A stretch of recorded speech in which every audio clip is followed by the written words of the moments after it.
কিভাবে হলে কি খেয়ে পোহা খেয়ে রুকমিনি ব্রেকফাস্ট। আর মানে রুকমিনিকে সুন্দর লাগানোর জন্য তুমি কি কি লেন্সের ব্যবহার করেছো? আমার একটা ব্রেকফাস্ট থাকতো রোজ। আমি তখন ডায়েট করার চেষ্টা করছিলাম। আচ্ছা। এবং রোজ ওর ক্যামেরার সামনে দিয়ে আমি শুধু ওই পোহা, একটা টিফিনে পোহা আসতো, সেটা নিয়ে ইস ইস ইস এরকম। এমনকি আমার জন্মদিনের দিনে আমাকে একটা পোহার ছবি পাঠিয়েছে।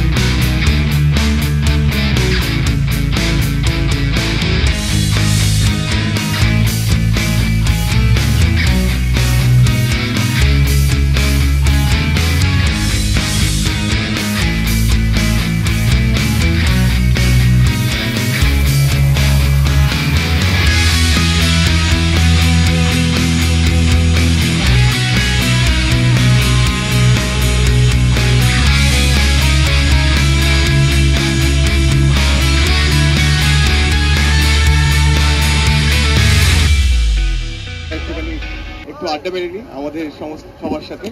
শুরুতে রুকমিনিকে দিয়েই শুরু করি নাকি? হ্যাঁ, রুকমিনি লেডিস ফার্স্ট। দুরন্ত বাবা, শুধু বাবা তো নয়, মানে দুরন্ত বাবা, মানে শিশু সুলভ বাবা। শিশু সুলভ না, কি বলবো, খারাপ ভাষায় বলবো? হ্যাঁ হ্যাঁ, ওটাই শুনতে ভালো লাগে। খিটখিটে বাবা, আর যেটা অ্যাপারেন্টলি মনে হবে যে এর থেকে খারাপ বাবা হয় না। সব সময় মেয়ের পেছনে লেগে থাকে, মেয়ে যা করে তার উল্টোটা সে বলে। অথচ সেই মেয়ে, যে মেয়ের সঙ্গে চ্যাম্পে যখন প্রথম আমার দেখা হয়, তখন ওকে দেখে আমার এত গর্জাস লেগেছিল, যা তারপর থেকে ওকে আর ওর নাম ধরে ডাকি না, আমি গর্জাস বলেই ডাকি। তো সেই একটা অদ্ভুত এক্সপিরিয়েন্স। লোকে অনেক নিন্দু করে অনেক রকম কথা টথা বলে, কিন্তু আমার মনে হয়, দেখেছিস আমার থেকেও দজ্জাল কেউ আছে, বুঝতে পারছি। তার থেকেও দজ্জাল কেউ আছে। এটা আমার সাথে হয়, আমি যখনই কথা বলি কেউ একটা মাইক বন্ধ করে দিতে চায়। হ্যাঁ দাদা, দ্যাটস দ্য থিং। আমাদের সিনেমার বহু বছর পেরিয়ে এলাম, আমি বোধহয় ৪৫ বছর হয়ে গেছে আমি সিনেমায় আছি, সিনেমার সঙ্গে যুক্ত আছি। আর যদি এইরকম ভাবে মনে করা হয় যে আমি মানিকদার সঙ্গে কাজ করতাম, যখন একটু ওর সঙ্গে অ্যাসিস্ট করতাম, সেই সিনেমার মানে সঙ্গে যুক্ত হওয়ার ঘটনাটা ঘটেছিল যদিও প্রথম বিপ্লব চট্টোপাধ্যায়ের হাত ধরে। সেই প্রথম আমায় স্টুডিও নিয়ে গেছিল ফার্স্ট। মানিকদার কাছে অবশ্য সেপারেটলি গেছিলাম, বাবার ছবি নিয়ে, লেখা নিয়ে, পুজো সংখ্যার জন্য সন্দেশ। তো তখন থেকে আমার যোগাযোগ। তো সেইটা যদি ধরি তাহলে কিন্তু 50 পেরিয়ে গেছে সময়টা। এতটা লম্বা সময় আমি আছি, এতটা লম্বা সময় ধরে এতগুলো জেনারেশন আমাকে সহ্য করছে, এইটা সাংঘাতিক ঘটনা। এখনো আমাকে কাজ দেয় এই ইন্ডাস্ট্রি। তো ঠিক কৃতজ্ঞতা আমি কি করে জানাবো, কাকে জানাবো আমি বুঝতে পারি না, আমার ভাষা নেই সেটার জন্য। তো এখানে এটা এই দুটো আছে, অর্ণবকে পাতার ইচ্ছা না যদিও, অরুণাভ আমি দেখলাম ওদিক থেকে ওকে তুলে দিয়ে এদিকে চলে এসছে, সেই জন্যে। কিন্তু আমি বলছি এই দুজন একটা গল্প শোনালো, তখন আমি আমার মেয়ের বাড়িতে হিউস্টনে, ইউএসএ। তো টেলিফোনেই আমি গল্পটার লাইনটা শুনেছিলাম। তো আই লাইক দ্য আইডিয়া, খুব ইন্টারেস্টিং লেগেছিল। আরো এই জন্য লেগেছিল, আমার একজন বলছিল আপনার মানে ছেলে বা মেয়ে, আপনি তাদের বাবা, তো সেই রিলেশনশিপটা কেমন? তো তখন আমি ওদের একটা কথা বলেছিলাম যে আমার তো ছেলে নেই, একটাই মেয়ে, কাজে আমি শুধু এইটুকুই জানি বাবা আর মেয়ের রিলেশন কি হয়। সেই এক্সপিরিয়েন্সটা আমার। শুধু ফ্যামিলি ফিজিশিয়ানই নই, আমি এই পরিবারের একটা আরেকটা কি বলবো, অঙ্গাঙ্গিভাবে জড়িত এই পরিবারের সঙ্গে, আমি এবং আমার স্ত্রী। হ্যাঁ, তো এই মানে অদ্ভুত সম্পর্ক। মানে দাদার সঙ্গে আমার ঝগড়ার সম্পর্ক, বকাঝকার সম্পর্ক, কোনো ডিসিশন নিতে হলে একসঙ্গে ডিসিশনটা নেওয়া হয়, এবং ওটা ঠিক কি খারাপ কি হবে এই জাতীয় ডিসকাশন হয়। এবং তার মেয়ে আমাদেরই মেয়ের মতন আর কি, আমরা তাকে মেয়ের মতন করেই দেখি। তো এই মিলিয়ে আমাদের সম্পর্কটা আর কি।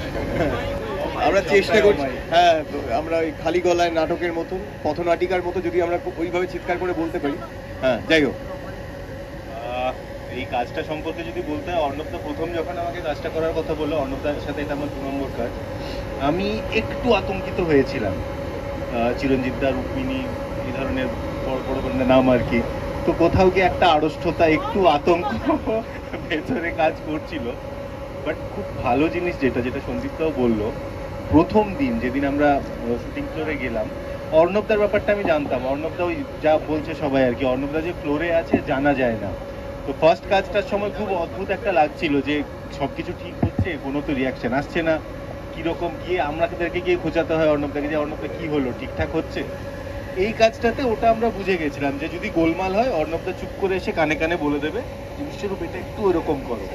আর যদি কিছু বলছে না, মানে মোটামুটি উতরে গেছে অর্ণবদার চোখে আর কি। যেটা বলছিলাম, প্রথম যেদিন ফ্লোরে গেলাম যথেষ্ট আতঙ্কে ছিলাম আমি, একটু চুপচাপ গোছের আর কি, এই নয় যে খুব এসে নিয়ে একটা আড়ষ্টতা কাজ করে। তো পুরো ক্রেডিটটা রুক্মিণীর এবং বাকিদের সবার আর কি, যে ওই যে আড়ষ্টতাটা এবং একটা কিন্তু ভাব ছিল, ওটা প্রচন্ড মাত্রায় রুক্মিণীর থেকে পেয়েছি, যাতে কাজটা করতে খুব সুবিধে হয়েছে আর কি। তো তারপর থেকে পুরো কাজটা খুব সুন্দর এগিয়েছে এবং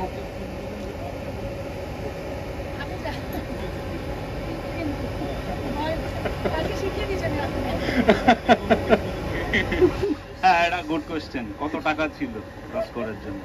তো একদম প্রথম ইনস্টিংক্ট যেটা, যে কি কারণে সিনেমাটা আমি করতে রাজি হলাম, তার প্রথম কারণ ব্যবসায়িক দিকটা পরে আসি আমরা, কিন্তু প্রথমে তো মানুষকে ইমোশনালি কানেক্ট করতে হয় যে কেন আমি গল্পটার সাথে যাব।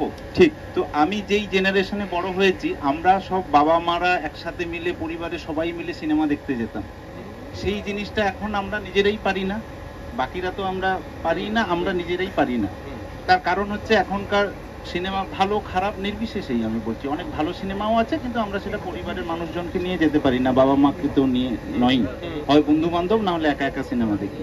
তো এই গল্পটা শুনে আমার মনে হয়েছিল, এবং অর্ণবদার সাথে আমার যখন কথা হয় তখনও আমি এই কথাটাই বলেছিলাম যে এই সিনেমাটা কিন্তু একটা পারিবারিক সিনেমা, এবং যেখানে পরিবারের সকলকে নিয়ে দেখার মতো একটা সিনেমা হতে চলেছে, এবং তোমাকে সেইটাই বানাতে হবে।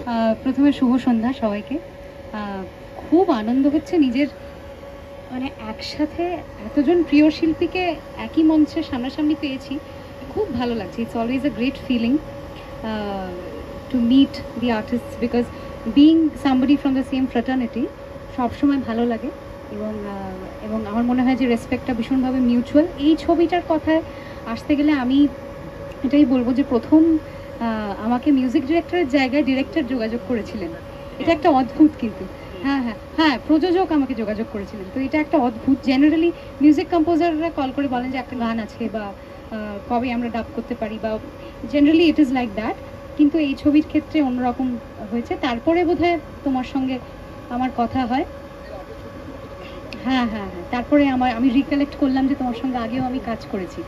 তো যাই হোক, আমি এই ছবিতে দুটো ভিন্ন স্বাদের গান করেছি। একটা কোইন্টেসেনশিয়াল প্রেমের গান, যেমনি সিনেমায় আমরা শুনে থাকি, একটা সেরকম গান। রণজয়ের দুর্দান্ত সুর এবং নিজে এত গুণী, এত ভালো। আরেকটা বিশেষ সিচুয়েশনে একটা গান আছে, উইচ ইজ ক্রমশ প্রকাশ্য, আমি সেটা বলবো না এখন থেকেই, কারণ একটু সারপ্রাইজটা জিয়ে থাক আমার মনে হয়। এবং আরেকটা যেটা পরে ছবির ফার্স্ট লুক দেখলাম, আমি এইটুকু আনবায়াসড হয়ে বলতে পারি যে এই ছবিতে যদি আমার গান না থাকতো, আমি অ্যাজ আ মুভি বাফ ছবিটা ফার্স্ট লুক এবং টিজার দেখে এতটাই আমার প্রমিসিং লেগেছে, আমি দর্শক হিসেবে বা সিনেমা দেখতে ভালোবাসে শুধুমাত্র এরকম একজন মানুষ হিসেবে আমি হলে গিয়ে ছবিটা দেখতাম। সো এইটুকু বলতে পারি। And with you I think this is my second experience, কারণ এর আগে আমরা বিনোদিনীর সময় তো একসাথে প্রমোশনেও আমাদের দেখা হয়েছে। তো she has always been somebody who I look forward to doing playback for, such one of the most loveliest human beings out of the actresses I've met. So or more power to you, and more power to Hati Papa. Long way to go. একদম, thank you Anwesha. তার নাম প্রিয়াঙ্কা পোদ্দার। আচ্ছা, তিনি actually গল্পটা তার সাথে যখন আলোচনা হয়, তারপর ডেভেলপ হয়, তারপরে এই পরবর্তী লেয়ারে রুক্মিণী, চিরঞ্জিত দা বা বাকি অভিনেতা অভিনেত্রীরা যুক্ত হন, তারপর আমরা লড়াই করি, সিনেমার শ্যুটটাও প্রচণ্ড ভালোভাবে হয়, যেটা বেসিক্যালি ইন্দ্রদা রয়েছেন স্টেজে। ইন্দ্রদা খুব সুন্দর ক্যামেরা কাজ করেছেন। আমার মুখ্য সহকারী পরিচালক ধ্রুবজ্যোতি রক্ষিত, ধ্রুববাবুকে দেখতে পাচ্ছি না, কোথায় লুকিয়ে পড়েছেন। হ্যাঁ, তো প্লিজ আসুন।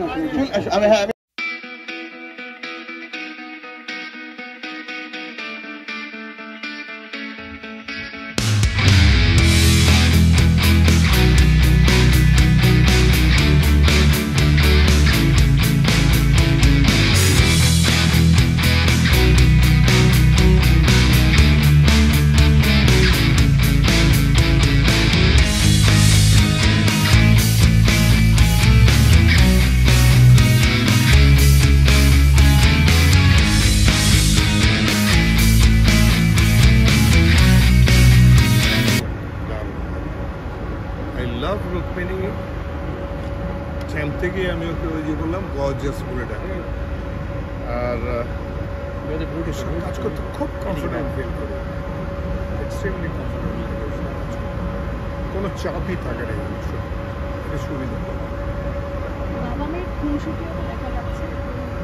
খুনসুটি কম, কিছু কমেডি মোমেন্ট তৈরি হয় ইচ্ছে করে, মানে ওই খুনসুটির মতোই মেয়েকে চটানোর জন্য, আর মেয়ে চটাই, মেয়ে কিন্তু বুঝতে পারে না ওটা বাবা কী করছে। আসলে এই বাবার সঙ্গে যে ফিলিংস মেয়ের প্রতি, এই জিনিসটা নিয়েই গল্প, এটা কিন্তু আর্টিফিশিয়াল, আসল ভেতরের গল্পটা আলাদা।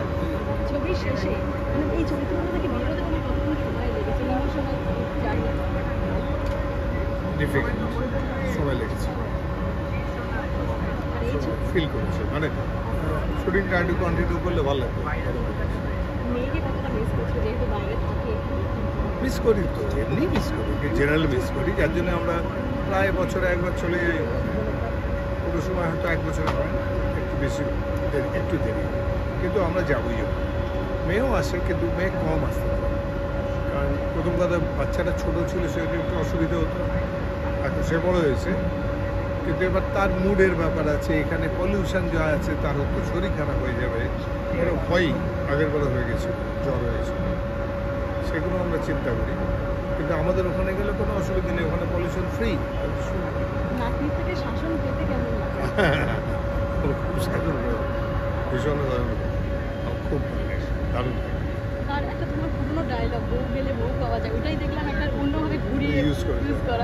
ওটা সব জায়গায় ইউজ করে না, চতুষ্কোণ ন্যাশনাল অ্যাওয়ার্ড উইনিং ফিল্ম, তাতে ওই ডায়লগটা লাগিয়েছে, আবার বলেছে এটা পরম ব্রত, এটাই মজা।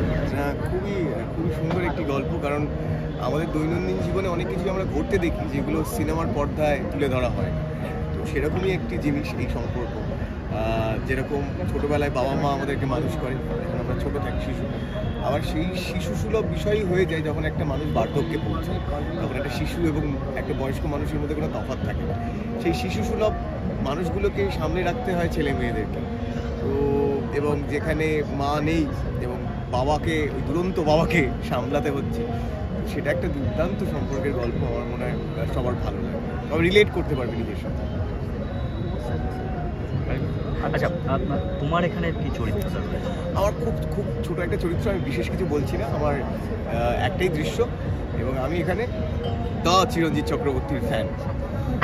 এবার কেন সেটা ছবিটা দেখে চরিত্র তো ছোট বড় না, তো আজকে ট্রেলার লঞ্চ, পোস্টার লঞ্চ, কতটা এক্সাইটেড? প্রচন্ড এক্সাইটেড। অর্ণব আমার বন্ধু, দীর্ঘদিনের বন্ধু আমরা, তো ওর ছবি, ফলে ওর ছবি হলেই ও যেমনই বলুক আমি চলে আসবো, এসে করে দেবো, আমি জানি।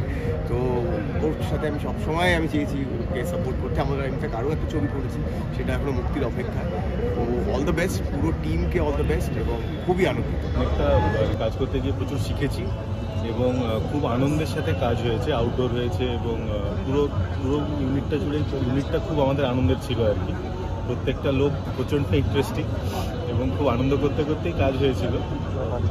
অ্যাট লাস্ট বেরোচ্ছে, এবং মাঝখানে অনেকদিন ধরে অর্ণবদার সাথে কথা হচ্ছিল যে কবে বেরোবে, কী হবে, এবং ফর্চুনেটলি যেটা হলো যে বহুদিন আমি একটু দেখতে গেলে আর কি নিরুদ্দেশ ছিলাম, তো তারপর একসাথেই সব কাজগুলো অলমোস্ট গায়ে গায়ে বেরোচ্ছে আর কি, তো সেটাও একটা ভালো জিনিস।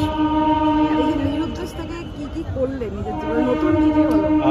নিজের একটা স্টার্টআপ খুলেছি অ্যাগ্রো ফরেস্ট্রির। আমরা প্রফেশনালি জঙ্গল তৈরি করছি, তো সেই কাজগুলো করছিলাম, তার সাথে ঘুরেছি প্রচুর, প্লাস আরও কিছু দায়িত্ব ঘাড়ে এসে পড়েছিল, সেগুলোও করলাম। বেশ কিছু অভিনয়ের কাজও করেছি, এবার এগুলো এক এক করে এবার বেরোবে আর কি। তো এতদিন ধরে অপেক্ষা করছিলাম যে কাজগুলো যাতে বেরোয়, তো এইবার ধাপে ধাপে হয়তো 25-এর এই এন্ড থেকে 26-এর মিডল অব্দি পরপর কাজগুলো বেরোবে।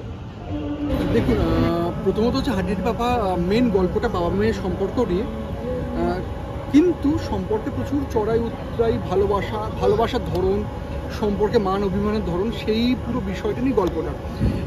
এটা ছবিটা যদি ওয়ান লাইনে দেখা যায় তাহলে দেখবি হ্যাঁ একটা স্কেলেটন ওয়াইজ বাবা মেয়ের সম্পর্ক আছে, কিন্তু সম্পর্কে কখন ঝগড়া হচ্ছে, কী কারণে অভিমান হচ্ছে, কী কারণে ভালোবাসা হচ্ছে, ডেফিনেটলি তার ওরিয়েন্টেশন ডিফারেন্ট।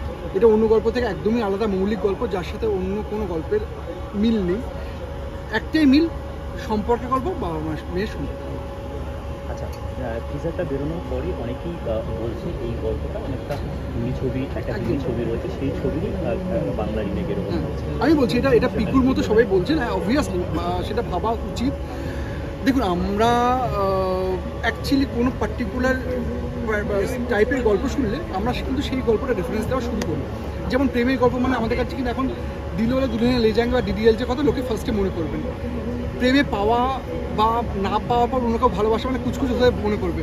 তো সিমিলারলি বাবা মেয়ের সম্পর্কে গল্প, হিন্দি ছবি পিকুর কথা বলছে, সেটা খুব ভালো বিষয়। আমাকে তো অন্য কোনো খারাপ ছবির সাথে তুলনা করছে না, এটা ভালো একটা ছবির সাথে তুলনা করছে, এটা অবশ্যই ভালো বিষয়। কিন্তু সবথেকে ইম্পর্টেন্ট বিষয় হচ্ছে ওই গল্পের মেন স্টোরি লাইন ছিল বাবা মেয়ের সম্পর্কের গল্প, কিন্তু সেই গল্পের আরও লেয়ার ছিল, গল্পের অনেক ঘটনা ছিল। এইটি গল্পের একই কমন লেয়ার, বাবা মেয়ের সম্পর্কের গল্প, কিন্তু লেয়ারটা ডিফারেন্ট।